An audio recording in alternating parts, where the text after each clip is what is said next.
Hello everyone, welcome to Apti Plus Academy for Civil Services. Hope all of you are doing well. This is a video session on daily news and editorial analysis dated 5th of January. Through this video session, I'll be discussing the important news and editorial both from the Hindu and Indian Express. The analysis of the news will specifically cater the aspirant of civil services examination, state public service commission examination and various examination conducted all over the India. So through this analysis session, the discussion session, I'll be looking into the important news from the examination perspective and will understand the news in detail. First, I'll be giving you the highlights of the news, then we'll proceed towards the part of the detailed analysis. Before that, I wanted to tell you about our All India Test Series program, that is Nishchay. This is specifically meant for the aspirant of UPSC CSE Prelims 2024. Through this program, we are providing 4900 plus questions. Along with that, the video discussion will be followed, demo test and magazine for content enrichment. So this is something very important. Those of you be appearing for 2024 because the examination is scheduled at 26th of May. For instant registration, you can use this QR code. For further details, you can reach out to our website as well. Let's get started with the news highlights of the day. The first important news is about the ECGC scheme. Government is actually looking forward to increase this scheme to the gems and jewelry sectors. We'll see the detail to that. Second important news talks about India and Nepal agreement. So this is specifically with regards to power sector where MOUs has been signed in the renewable energy. The third important news talks about the new biotics that has been discovered that will target the resistance bacteria that actually call for the drugs resistance. The second last news talks about the digital footprint which has been taking a surge and toll in India and because of which the cyber probes are taking an advantage of.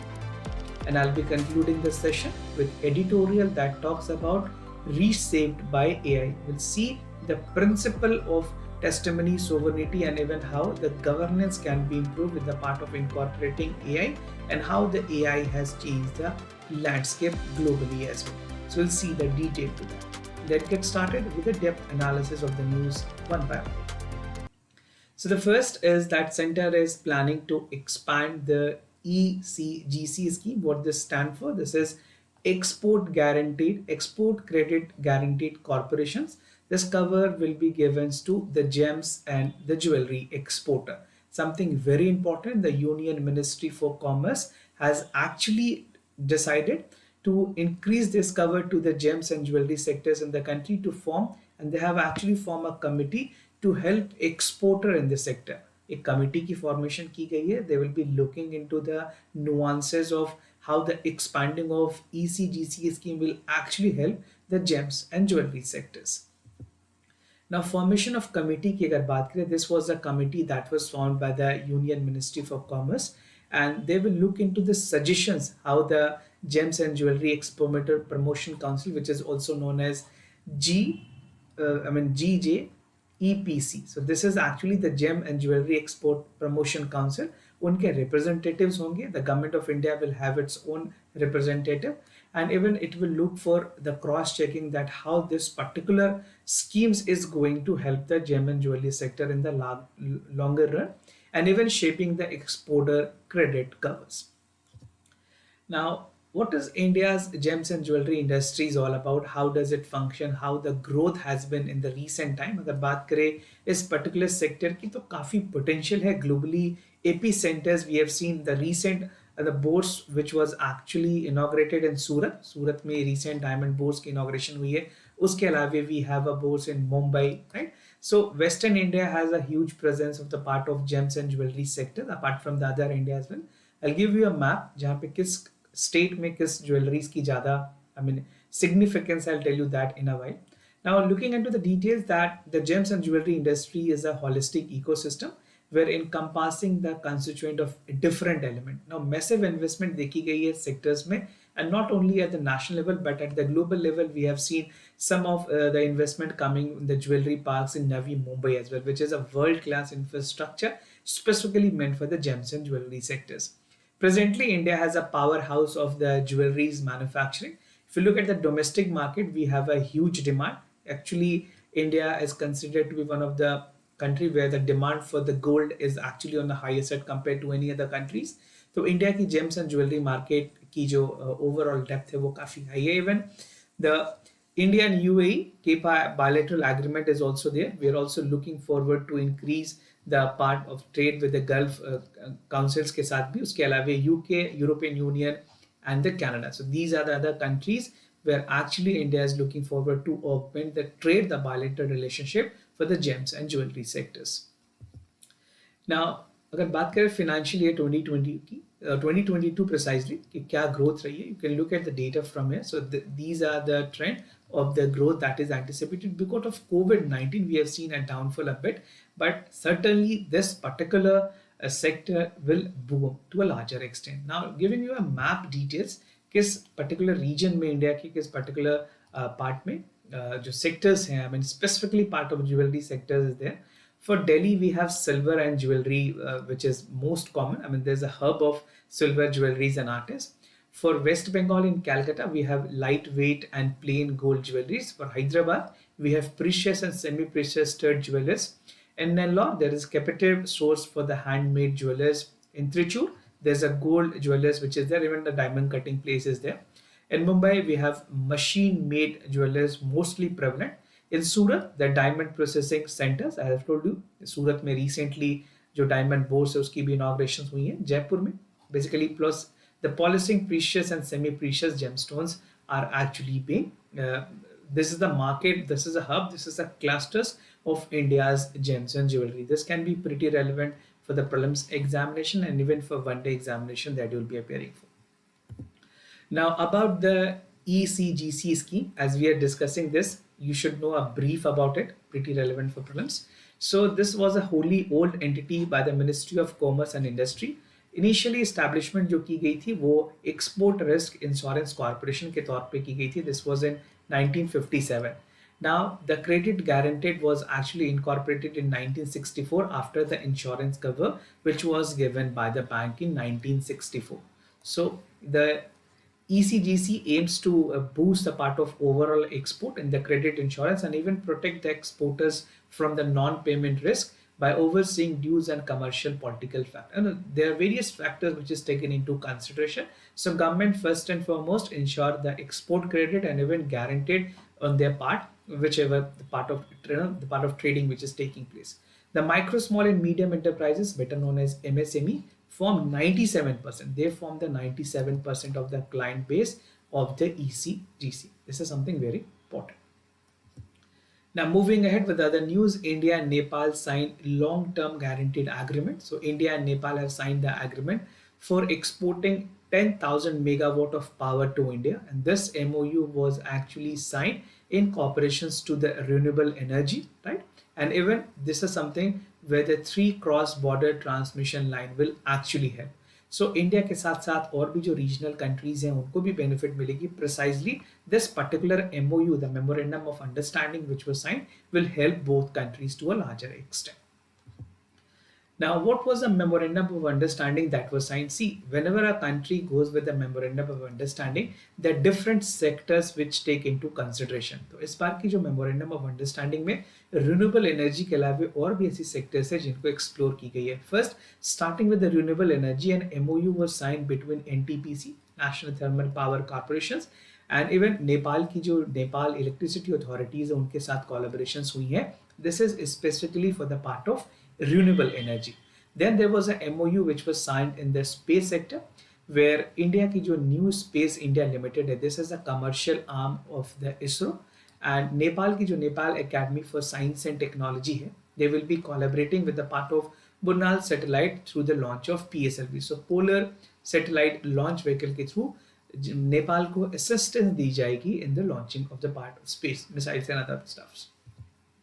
Then we have some development project MOUs that were signed between both the countries, which actually will help and ensure that high impact communities projects are taken into consideration. इसके लिए disaster management, tourism, civil aviation, people to people connect, cultural exchange and development partnership. So these are the broad area upon which the developmental project will actually work, right? And last but not the least, we have a powered transmissions between India and Nepal, virtually inaugurated with 132 kV across the cross-border transmission line, which will be there within Raxol and Panwar line, Kautalia and Kausha line in the new Naujwanta Mania line. So this is between India and Nepal. So the names are not that important for you. You just need to know about the transmission and cross-border lines, which is there between India and Nepal. Now, moving ahead, new antibiotics could target the drug resistance bacterium. This is a persistence problem in the medical science where the antimicrobial resistance has been a frequent problem. Yesterday also I have made a discussions about the AMR जहाँ पे findings हैं आपने अगर नहीं देखा है do check out the yesterday's session. You will get to know what exactly the resistance is all about. So researchers have identified a new class of antibiotics that is potentially amped to tackle the part of resistance जो एसिनोबैक्टीरिया बीमारी है उसकी खास करके जो resistance बनती है उसको काउंटर करने के लिए एक नई एंटीबायोटिक्स की डिस्कवरी हुई. Now, what is a new type of antibiotics that has been found by the scientist? So this is known as zoserpalbin, right? So this is something which has been developed as a new antibiotics, and this will kill the last percent. This was actually seen that ये जो bacteria है वो large percentage of invasive bacteria जो infections हैं उनको counter करने में मदद करेगी.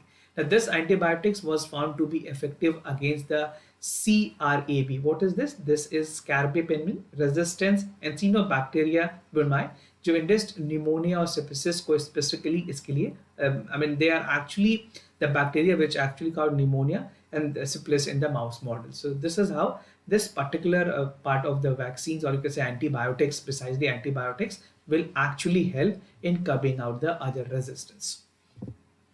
Now, CRAB अगर बात करें इन्फेक्शंस की, this is most common in Asia और एशिया और मिडिल ईस्ट को अगर मिला करके देखें 20% of the infections are there in worldwide.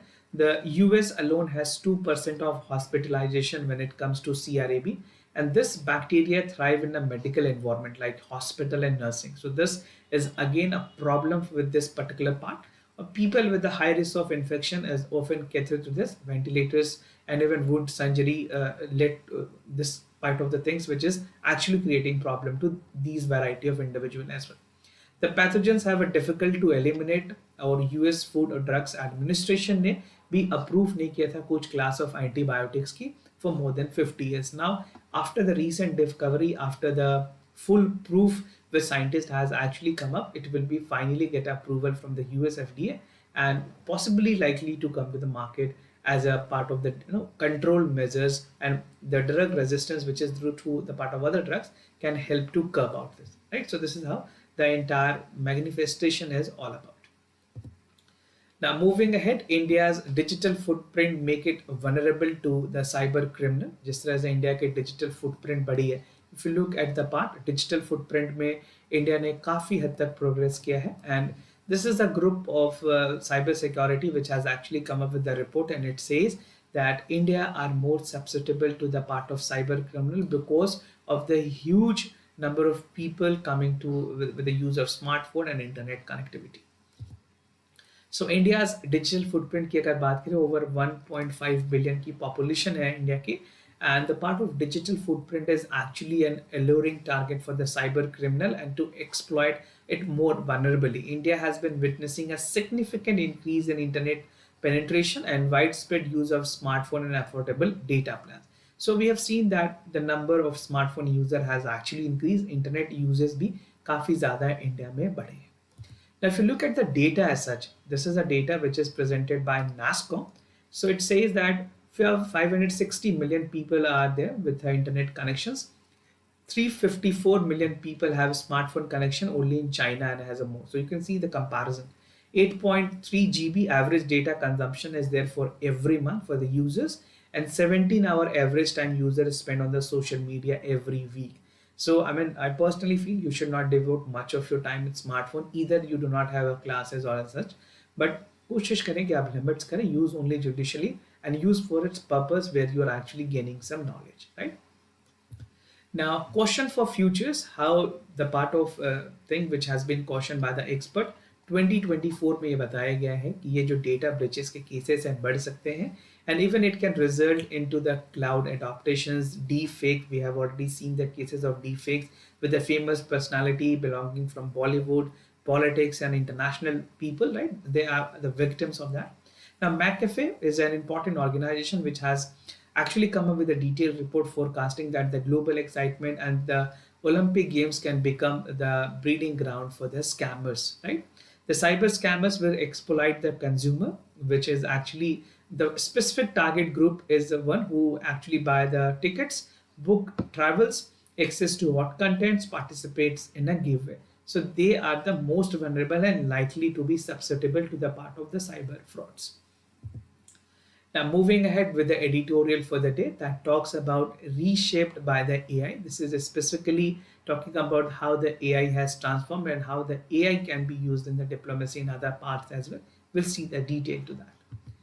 What I'll be discussing first, we'll see the UNESCO on the ethical use of AI, the digital sovereignty, digital war, concern over China's regulation, and we'll conclude the session with bottom line. So first, in the midst of the global political competition, just as say, I mean, we have seen a downturn, specifically with Ukraine and the part of Russia's war. We have seen the Israel and Gaza war, which is ongoing. तो इस तरह के war में technology, technocrats and bureaucratic worldwide conflicts has been emerging, which has actually caused a problem and even violations to the human right. इन अक्टूबर 2023 जो यूएनएसएफ है उन्होंने अपने joint session high level meeting में ये बताया that this is something which need to be taken into consideration because most of the people, those who are the actual victim or those who are vulnerable, has not been the part of mainstream, and they are the right victims. They are someone who has actually been paying the price for it. This initiative was focused on the use of governance and AI and real frontier technology. So AI की judicious use की ज़्यादा ज़रूरत है. This can be used for many other purposes as well, but we have to ensure that artificial intelligence is used for the welfare of the society to a larger extent.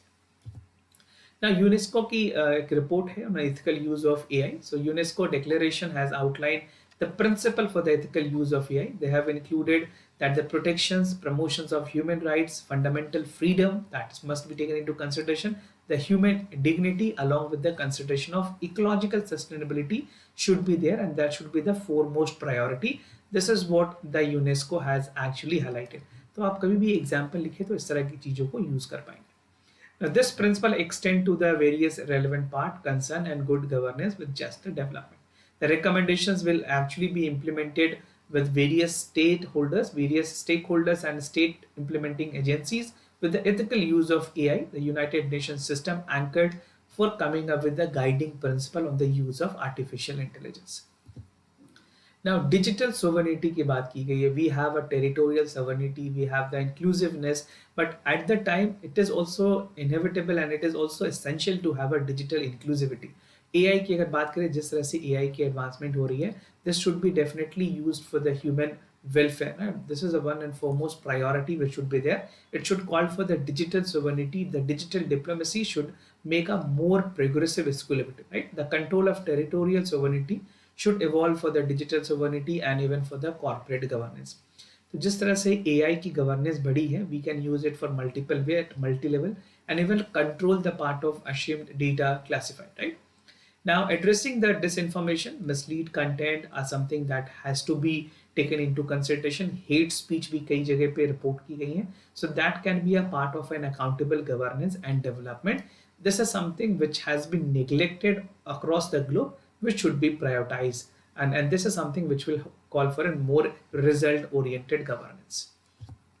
Now, digital wars की अगर बात करें, this is talked about the United States and China, where both countries are looking forward with a digital empire. The word has been used, digital empire, in a book called Digital Empire, which was by Anu Bafford. So US has embraced the digital model, जहाँ पे खास करके AI industries को काफ़ी ज़्यादा technically the part of techno optimism approach is there from the United States. If US go by war as well, US will use its technology. तो US technology oriented AI enabled part of system को काफ़ी ज़्यादा use करती है. This approach has been rooted in the fundamental part of social media industry which is also operating. These are some of the figures. The global ascent to Chinese star-driven model has also raised concern with United States, European Union, and even the democratic nation for its implication. So the digital war, even if you look at the Chinese front, they have been doing it so for quite some time. But when it comes to US, they have an epitome that they have set in the use of artificial intelligence and the use of digital technologies.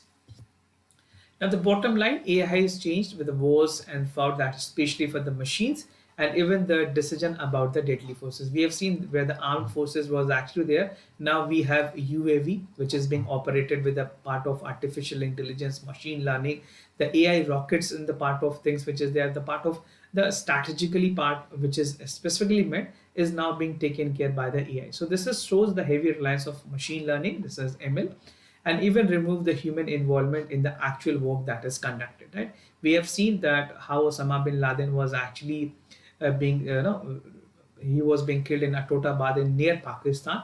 बहुत सारी चीज़ें उसके बाद भी US ने artificial intelligence की बहुत हद तक यूटिलाइजेशन की है. India is also buying some of the UAV which is the state of art technology in the US. The use of AI has raised concern about the setbacks for international humanitarian law as well, but we have to take into consideration that there should not be any violations of our humanitarian laws. The imperative is to humanize AI applications both in civil and military context. So this is how it can be made with the full proof that AI which is being used is not curbing on the part, and it is not being a limitation. It is rather making a potential efforts जहाँ पे चीज़ों को add करने में मदद हो रही है, ना ही इस तरह से कि जहाँ पे जो ह्यूमन के इंटरवेंशन है उसकी बहुत ज़्यादा कमी भी देखी जा रही है. We need to ensure and maintain a balance between the AI and the human actual interventions. Now moving ahead with answers discussions. कल के जो सवाल है उसके करेक्ट ऑप्शन और discussion. For first option, for the first question the correct option is A. यहाँ पे जो ऑप्शन 1 है वो करेक्ट है. डू चेक आउट आपने क्या करेक्ट ऑप्शन मार्क किए. The second question, the correct option is B. You can check out the correct answer which you have marked. Here the statement 1 is correct and option 2 is also correct. Moving ahead with the MCQ questions for the day. The first question about the sea key grasses. Consider the following statement. This green golden sheen after the dying of the unnamed golden grasses. The Deccan Plateau where it has primarily found. Handicraft are made with it. So what you can do, you can simply write question number 1 followed by your correct option, that is A, B, C or D, and you can drop your answer in the comment section down below. Right? Moving ahead with the second question for the day, that is about the fog pass devices. This is a GPS navigation device that offer real-time information while traveling. The oil diesel locomotive can use it. So you can write your answers by writing question number 2 followed by the correct options as per your logical reasoning, and you can drop your answers in the comment section down below. So this was all about for the daily news and editorial analysis followed by the MCQ questions. If you have any other concern, queries about test series, programs and policies, you can reach out to us. We'll be definitely looking forward to help you. For time being, I'm signing off. Thank you so much for watching. Thank you for staying connected.